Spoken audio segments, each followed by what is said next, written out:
الحمد للہ رب العالمین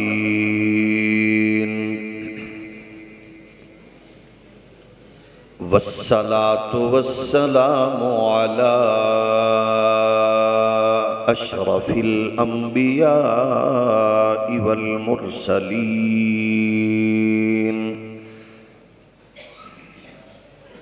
وعلى الملائكة المقربين وعلى عباد الله الصالحين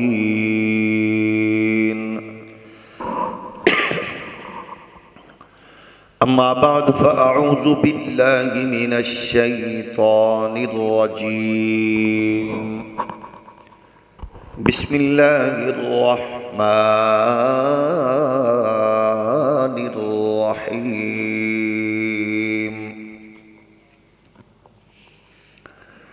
لقد كان لكم في رسول الله أسوة حسنة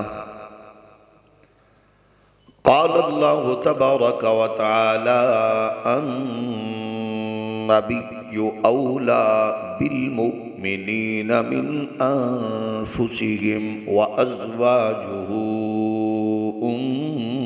أمهاتهم صدق الله مولانا العظيم الصلاة والسلام عليك يا سيدي يا رسول الله وعلى آلك وأصحابك يا نعمة الله اللہ جل مجدہ الکریم کی حمد و ثنا حضور تاجدار ختم نبوت صلی اللہ علیہ وآلہ وسلم کی دربار در بار میں بے حد و حساب درود و سلام اللہ کریم کے حضور دعا ہے ہماری آج کی اس بابرکت اور بامقصد حاضری کو شرف قبولیت عطا فرمائے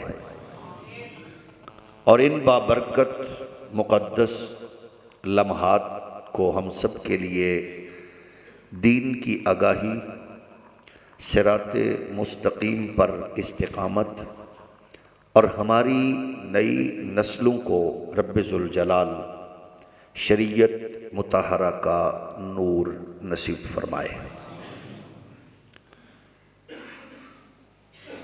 جس عالمگیر دین کے ساتھ ہماری نسبت ہے،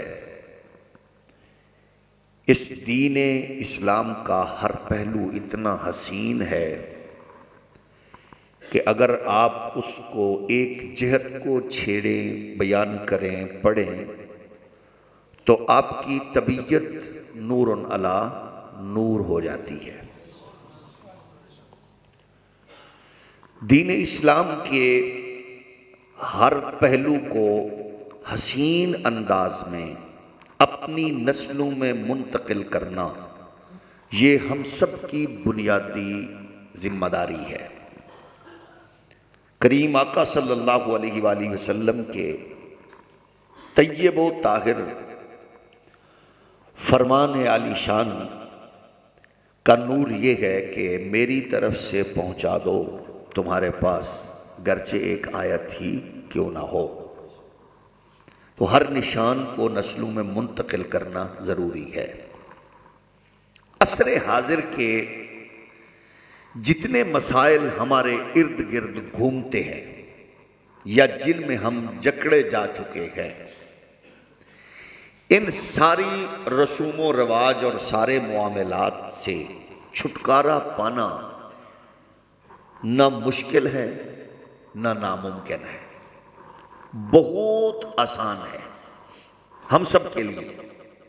وہ کیا کہ ہم نے جن غیر ضروری چیزوں سے اپنے آپ کو جوڑ رکھا ہے، نہ ان کا اخلاقیات سے تعلق ہے، نہ ان کا اسلامی کلچر اور دینی تہذیب سے تعلق ہے، نہ ہماری روایات سے متعلق ہے، اور نہ اس میں کسی کا فائدہ اور کسی کا سکون ہے۔ اور بدقسمتی سے وہ چیزیں آپ اور میں حیران ہوں گے کہ جتنی بھی ہمارے آس پاس ہیں یہ جو جکڑ چکی ہیں، ان موسٹلی ان برائیوں کا سامان تعیش کا سلسلہ بھی زیادہ تر جس برادری، قبیلے، قوم سے جڑا ہے وہ بدقسمتی سے میں اور آپ ہیں، یعنی مسلمان۔ باقی اقوام کے پاس اتنی حسین پاکیزہ تعلیمات اس جامعیت کے ساتھ ہے ہی نہیں جتنی ہمارے پاس ہے۔ اس لیے ہمارے ماحول کی عصر حاضر میں جو خرابیاں ہیں، ان میں جو طبقہ سب سے غیر محفوظ سمجھا جاتا ہے اور جس کو سامنے رکھ کے مغرب ڈنڈورا پیٹتا ہے، اور مغرب کا پورا ٹکر پانی، مغرب کا سارا سسٹم اسی پہ ہے، وہ ہے عورت۔ اور وہ عورت کو سمجھتا ہے کہ یہ غیر محفوظ ہے، اور ہے بھی ایسا، وہ کمزور ہے بھی ایسا۔ لیکن مغرب اور ہمارے درمیان فرق یہ تھا، یہ ہے، یہ ہونا چاہیے۔ اسلام میں سب سے مضبوط عورت ہے،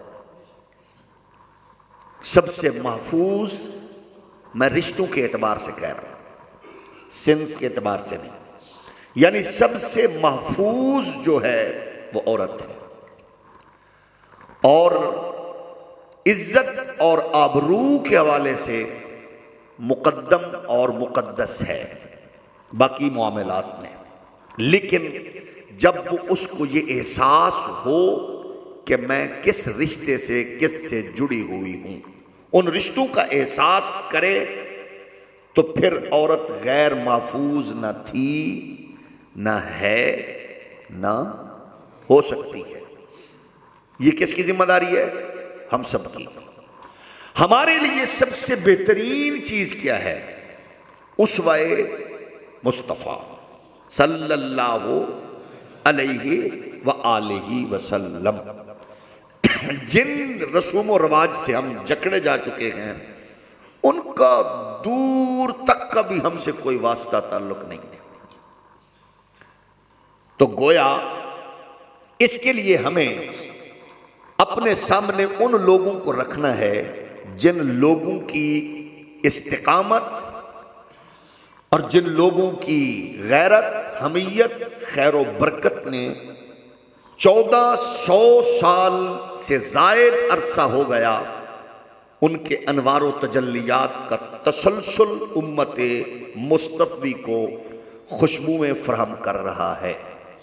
میری مراد خاتون اول سیدہ حضرت خدیجۃ الکبریٰ رضی اللہ تعالی عنہا۔ یہ ایک ایسی خاتون ہے، آپ پھر اپنے دین پر رشک کریں۔ بعض رسائل پڑھ کے، تاریکی میں بیٹھ کے، جہلاء کے پاس بیٹھ کے، جاہلوں کی انگارے اگلتی بھٹیوں کے پاس بیٹھ کے اپنے عقیدوں کی تنگی کی وجہ سے ان مقدس شخصیات کی عظمت کو اتنا محدود کر لیتے ہیں کہ ان کا خیال ہوتا ہے کہ ہر چیز میرے خیال کے مطابق ہو۔ اور ہمارا خیال ہے ہی کتنا وسیع۔ ظاہر ہے ہم نے شہر سے باہر دوسرے شہر کے کلچر کو، فکر کو نہیں دیکھا، علماء کو، دیگر کو، مشائخ کو، صوفیاء کو، مختلف لوگوں کو ہم نے دیکھا ہی نہیں، تو اپنی فکر کو ٹھونسنا مناسب نہیں ہوتا۔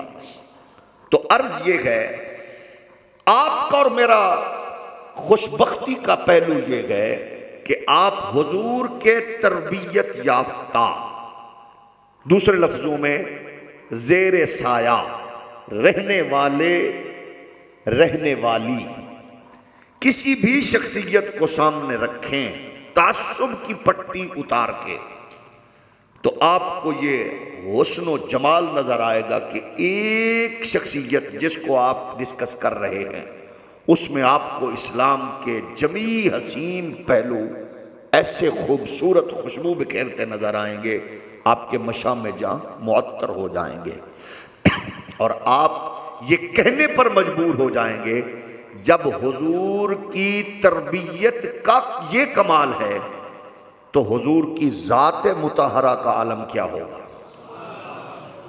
اب دیکھیں کہ جس کو حضور کے ساتھ نسبت ہو گئی، نسبت جڑی تو وہ عزت والی، نسبت ہوئی تو وہ عظمت والے بن گئے، وہ صدیق اکبر ہوں، وہ حضرت عمر ہوں، عثمان پاک ہوں، مولا علی پاک ہوں، حسنین کریمین ہوں، طلحہ زبیر ہوں، جتنے بھی رضوان اللہ علیہ مجمعین، پھر حضور کی ازواج ہوں سبحان اللہ، پھر اولاد ہو تو سبحان اللہ۔ تو عرض یہ ہے، ہم یہ دیکھتے ہیں کہ آج کے ماحول میں میں اور آپ، ہم اپنی ماں، بیٹی، بہن کو مغرب کی یلغار سے بچانے کے لیے اس کے سامنے ہم سیدہ زہرا پاک جیسا پھول اور پھر سیدہ زہرا پاک کی تربیت کی صورت میں حسنین جیسے پھول پیش کرنے والی اس ام گلستان سیدہ زہرا کے تقدس اور ان کی تکریم کو سامنے رکھیں، خیر برکت ہمارا مقدر بن سکتی ہے۔ کریم آقا صلی اللہ علیہ وآلہ وسلم کے پیارے غلاموں، جن چیزوں سے لڑائی جھگڑے فساد شروع ہوتے ہیں، ظاہر ہے اس کی وجہ یہ ہے کہ ہمارے ہاں اسلامیات عالمی استعماری قوتوں کے فکر کے مطابق اتنی محدود کی گئی، 33 نمبر تک آ کر رک گئی، اور اسلام کو یوں پیش کیا گیا، او دیکھو جناب اس کو زیر بحث نہ لائیں، حتیٰ کہ ہماری بدقسمتی میں کہتا ہوں ڈوب برنے کا مقام ہے، تنور پہ، پبلک ٹرانسپورٹ پہ، ریسٹورنٹ پہ، گاڑیوں پہ لکھا ہوتا ہے دینی گفتگو کرنا منع، مذہبی گفتگو کرنا منع۔ اس کا رزلٹ کیا نکلتا ہے کہ بڑے بڑے اعلیٰ کلاس کے نام نہاد ہائی کوالیفائڈ لوگ، کسی کو صورت نہیں آتی، کسی کو کلمہ نہیں آتا، کسی کو جنازہ نہیں آتا، اور کسی کو غسل جنابت کا پتہ نہیں ہے، تو صرف یہ ہے کہ ہم نے دین سے اپنے آپ کو بس اتنا اٹیچ کیا ہوا جتنی ضرورت ہمیں ہو بس۔ اب دیکھتے ہیں ہم جب سیدہ خدیجۃ الکبریٰ اور رسول مختار کی ذات گرامی کو اپنی نظروں سے اس مطالعہ کو لاتے ہیں تو 25 سال، 20 سے 25 سال، یہ بھی یاد رہے، 20 سے 25 سال کی عمر کا ایک نوجوان ہو اور 40 سال کے قریب ایک خاتون ہو، اور وہ نوجوان جس کی شہرت، شرافت، امانت، صداقت، دیانت کا 4 دانگ عالم شہرہ ہو، اور وہ خاتون جس کی تجارت کے معاملات شام تک کی منڈیوں تک پہنچ چکے ہوں، مالدار خاتون ہو۔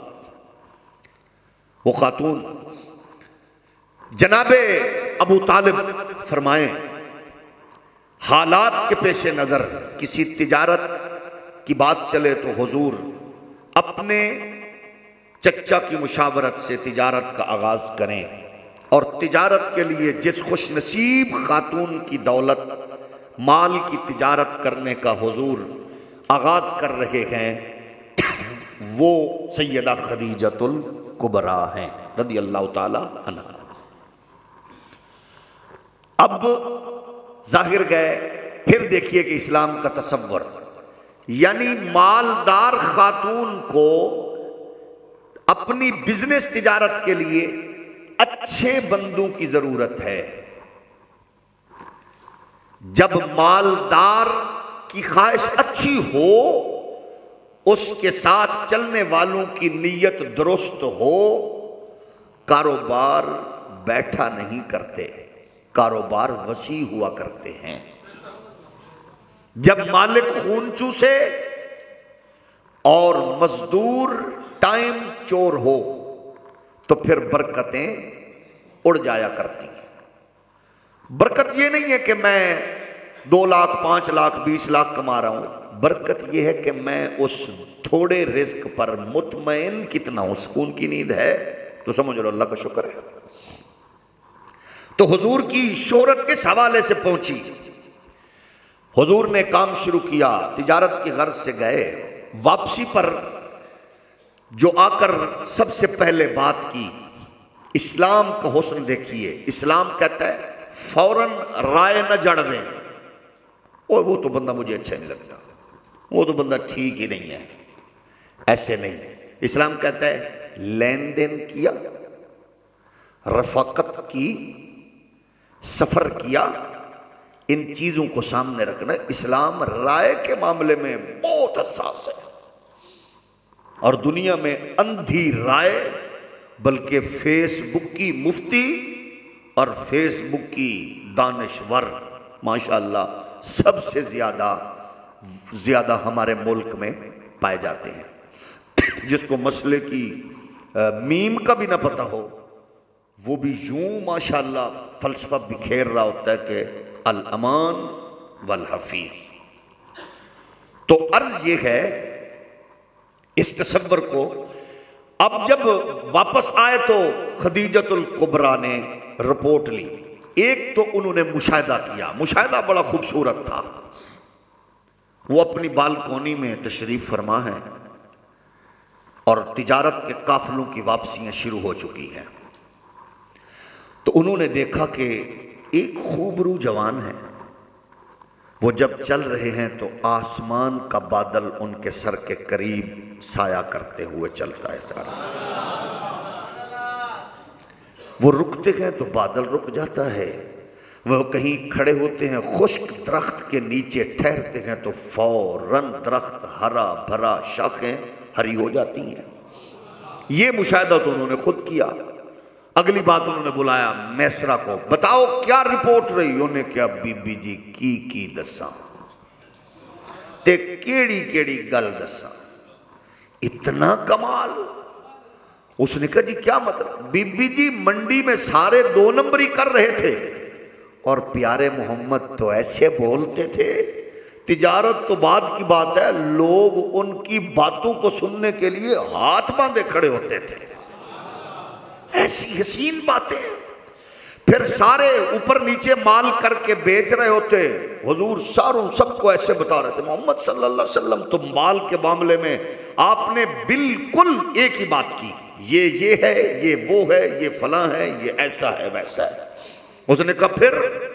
اس نے کہا دوسرے منڈی میں مال لگا رہے تھے اور محمد صلی اللہ علیہ وسلم بیچ بھی چکے تھے صلی اللہ علیہ وآلہ وسلم۔ ہے میٹھے میٹھے سونے تیرے بول کملی والیاں، ویسے آدھے گھنٹے میں سر بنتی بھی نہیں اور سر لگتی بھی نہیں۔ ظاہر ہے ٹائم کی بھی آپ کو بھی اور مجھے بھی جلدی ہے۔ یہ تو میں نے کہا ذوق کے لیے، آپ کی طبیعت کے ذوق کے لیے، اگر آپ کو ذوق نہ ہو تو پھر آپ تکلیف نہ بھی فرمائیں، ذوق والا بندہ پڑھ بھی سکتا ہے۔ میٹھے میٹھے سونے تیرے، واہ جی واہ، یار تسی تے سریلے ہی بڑے ہو، جان کے کنجوسی کر رہے ہیں۔ میں آپ کو ایک دلچسپ بات بتاؤں، جب یہ موٹر وے کا نئی سفر شروع ہوا تھا تو مجھے کیونکہ 17 سال ہو گئے مرکز اہل سنت دونگا باغ میں، چند سال قبل یہ سامنے والی عمارت بنی جو حاجی صاحب نے بنائی ہے، تو اس پہ انہوں نے درود شریف لکھا۔ تو میں اپنی بات بتاؤں، میری خواہش ہوتی ہے ہمیشہ جس کے گھر اور جس کے کارخانے اور جس کے دفتر پر میں یہ درود شریف پڑھوں، میں اس کے لیے دعا ضرور کرتا ہوں۔ تو میں ویسے ہی دعا کرتا تھا کہ اللہ ان کو اور دے، انہوں نے اپنے عقیدے کی پہچان اپنے گھر اور دفتر پہ اور اپنے فیکٹری پہ لکھ کے بتایا ہے کہ میں اپنی اماں کی لوری میں ملے ہوئے اور استاد اور شیخ کی قربت میں ملے ہوئے عقیدے کو نہیں بھولا۔ تو اماں کی لوری کا اثر نعت میں بھی محسوس ہوتا ہے. میٹھے میٹھے سونے تیرے بول کملی، میٹھے میٹھے سونے تیرے بول کملی والیا، آسیاں دے کج لیندے پول کملی، آسیاں دے کج لیندے پول کملی والیا، میٹھے میٹھے سونے تیرے. یہ کتنی حسین بات ہوتی ہے، کیونکہ خواہش ہوتی ہے محبوب بولے اور ہم سنیں. اس لیے آپ کو جو پیارا لگے، اس کے لفظ پیارے، اس کا انداز پیارا، تو آپ بتائیے وہ کتنا حسین ہے جس کو خود رب فرماتا ہے قد نرا تقلب وجهک فی السماء، محبوب نماز میں تو آسمان کی جانب دیکھتا ہے، ہم نے جب سے بنایا تب سے تجھے ہی تک رہے ہیں.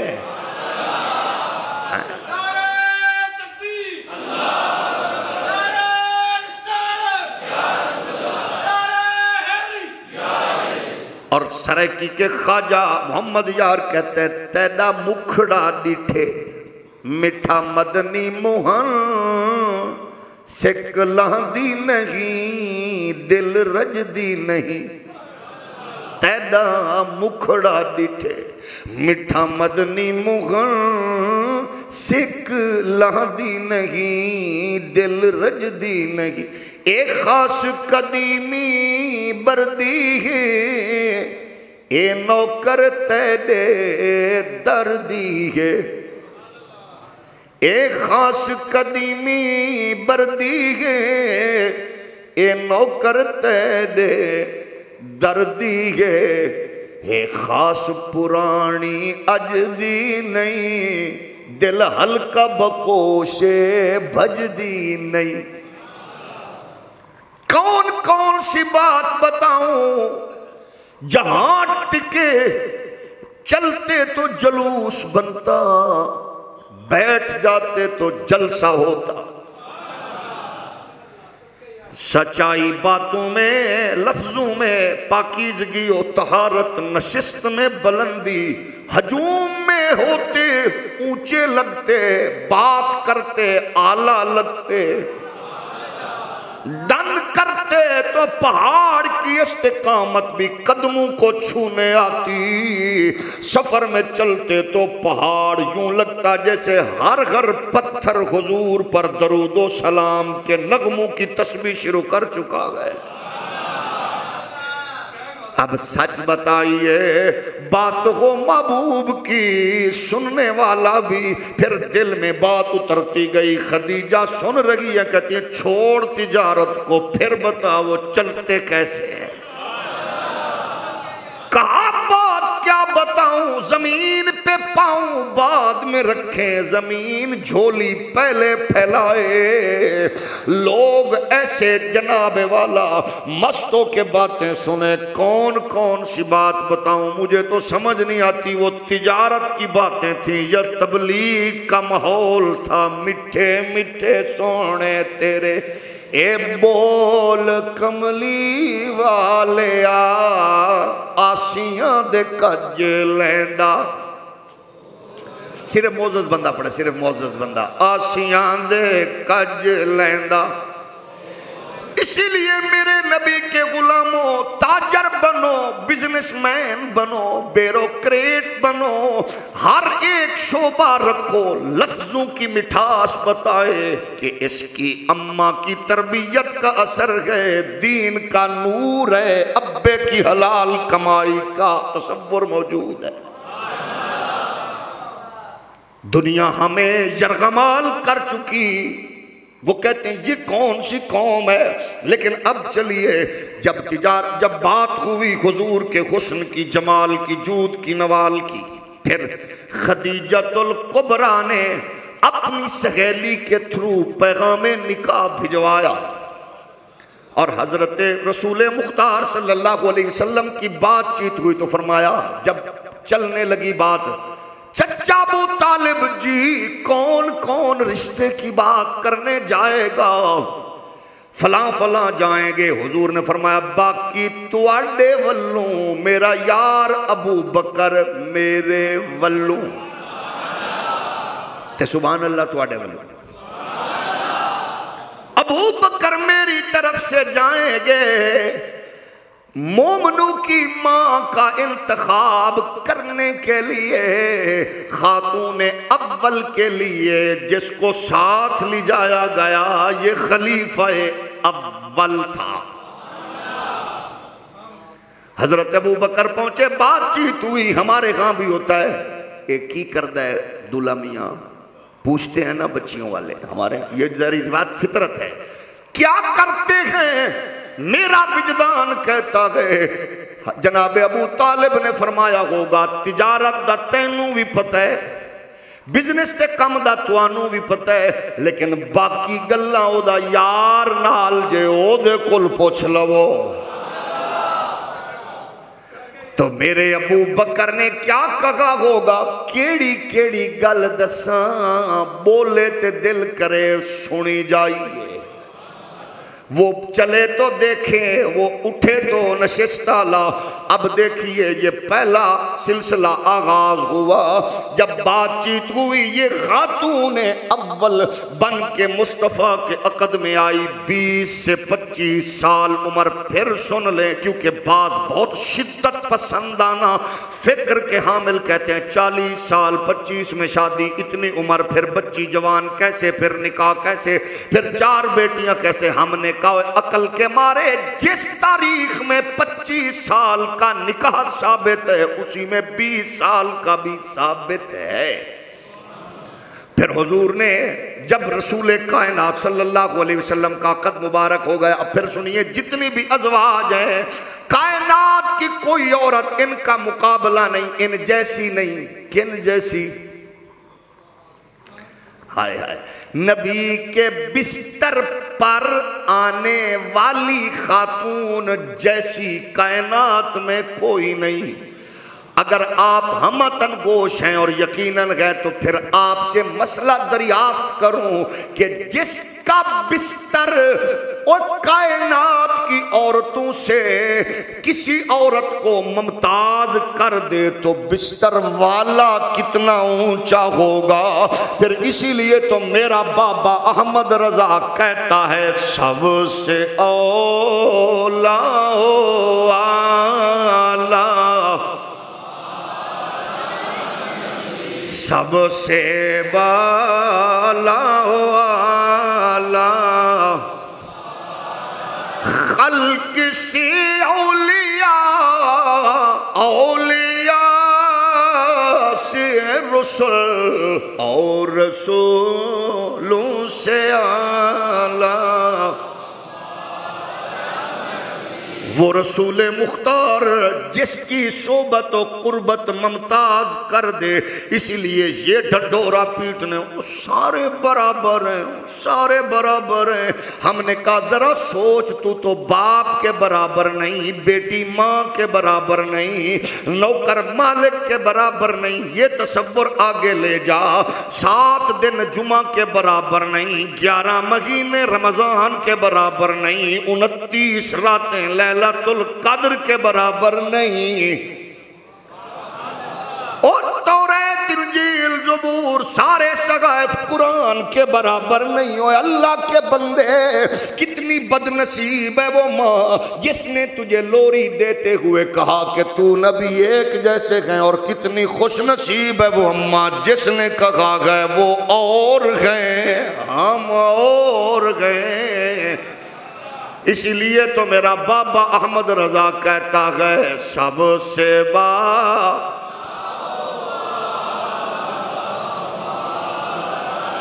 یہ کتنی اعلیٰ خاتون ہے. بلکہ سنیے, دنیا میں جتنے بھی رشتے ہوئے گئے, ہر بندہ رشتے کے معاملات میں چاچا کروائے, بابا کروائے, ماما کروائے, پھپھی, خالہ, بہن, بیٹیاں, لیکن اللہ کی قسم ہے او میرے نبی کے جتنے بھی رشتے ہوئے گئے میرے رب نے چن چن کے خود ہی کروائے ہیں. چنانچہ سیدہ عائشہ پاک کے بارے میں حضور فرماتے ہیں 3 مرتبہ حریر اور ریشم کے غلاف میں لپیٹ کے مجھے تصویر دکھائی گئی. عائشہ صدیقہ کی پکچر جبریل لانے والے ہیں نبی کے لیے. پھر رشتہ طے ہو گیا. مزے کی بات یہ ہے جب کوئی محبوب بنتا ہے تو محبوب کی عظمت کیا ہے. یہ دیکھیے اللہ نے فرمایا محبوب آپ ہیں میرے محبوب, علم تیرا, ذمہ, ہولی ہولی بولو, ذمہ میرا, شان تیری, بلندی کا ذمہ, ذات تیری, حفاظت کا ذمہ میرا, آل تیری, نجاست سے بچانے کا ذمہ میرا, ہر ذمہ میرا ہے. بیویاں تیری, سلیکشن کا ذمہ میرا. رب نے کیسی سلیکشن کی, ایک سے ایک بڑھ کر ہے. حضور فرماتے ہیں جن سے میں نے رشتہ کیا وہ بھی جنتی, جس نے مجھ سے کیا وہ بھی جنتی. اللہ ان کے صدقے ہمیں بھی عطا فرما دے. رشتہ طے ہوا رب کے کرم فضل سے, عائشہ ہوں, خدیجہ ہوں. لیکن اگلی بات سنیے, جب رشتہ ہو گیا ڈن, یہ حضور کی ازواج بن گئی. ساڑھے پنڈا لوگاں دے, غیرت مند لوگاں دے لو میری بیوی میری عزت. تو پھر سوچ لیں جو ہماری بیگمات ہماری عزت ہیں تو عائشہ ہوں, حفصہ ہوں, حبیبہ ہوں, یہ جناب خدیجہ ہوں, یہ حضور کی عزت اور مومنوں کی مائیں ہیں. اچھا ہوتا کیا ہے جب کوئی سازشی سازش کے جال بنے, رشتوں میں دراڑیں پیدا کرے, ریئیکشن کیا ہوتا ہے. ہمارے ہاں ایک جاہلانہ پوزیشن کا ریئیکٹ ہے نا, اوہ وہ ایسے ہیں وہ ایسے ہیں. پوری کہانی چوک چراہے پہ سنا کے پھر کہتے ہیں کوئی سلالی رات کڈو حاجی صاحب, ہون کوئی شے رکھی جے, ایک دوسرے کے گلے غیبت کر کرا کے راہ کڈو. ایسے نہیں, جو چپ کرے خاموشی کرے اس کا کیا مقام ہے. دیکھیے الزام لگا عائشہ پاک پہ, حضور چپ. آج تک امت کے بڑے بڑے عالم سر پہ گریباں ہیں, ہار نہیں ملا. میں کہا تیری نظر ہارتے ہوئے, ہماری نظر شریعت کی بہار پہ ہے. حضور چپ ہیں, آپ بولیں آپ کے بارے میں, بیوی کے بارے میں. حضور فرمایا چپ. عمر تو بتا. اس نے کہا اللہ آپ کے بستر پر کسی ایسی کو لا ہی نہیں سکتا, وہ پاک ہے. علی تو بتا. علی نے رائے دیتی, چس کر دیتی.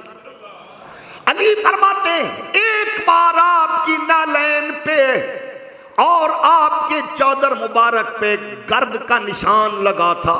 اللہ نے فرمایا جبریل جلدی کر, میرے یار کی چادر سے داغ اتار. جو ایک داغ پسند نہیں کرتا وہ داغدار عورت تیرے حرم میں پسند کر سکتا نہیں. یہ رائے علی المرتضیٰ کی ہے. لیکن حضور چپ تھے. چپ کیوں ہے اب سنیے, میں کیونکہ پینڈو ہوں میں اپنی روایت کو سامنے رکھ کے عرض کروں گا. ہوتا کیا گئے جدو دو رشتہ دار کو کھٹ پٹ ہوئے, سیانے بندے آنے سدو انہوں جنہیں رشتہ کرایا ہے, اس کو بلاؤ جس نے رشتہ کرایا.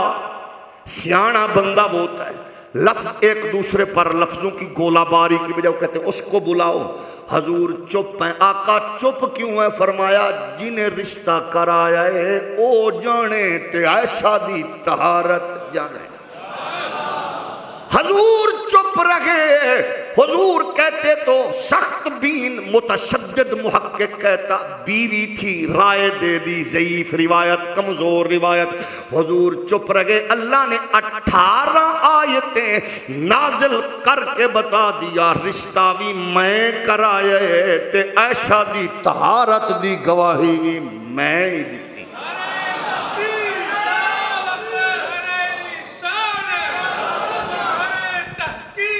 وقت کے دامن میں گنجائش باقی نہ رہی اس سے آگے اگلے جمعہ میں حسین خورشید صاحب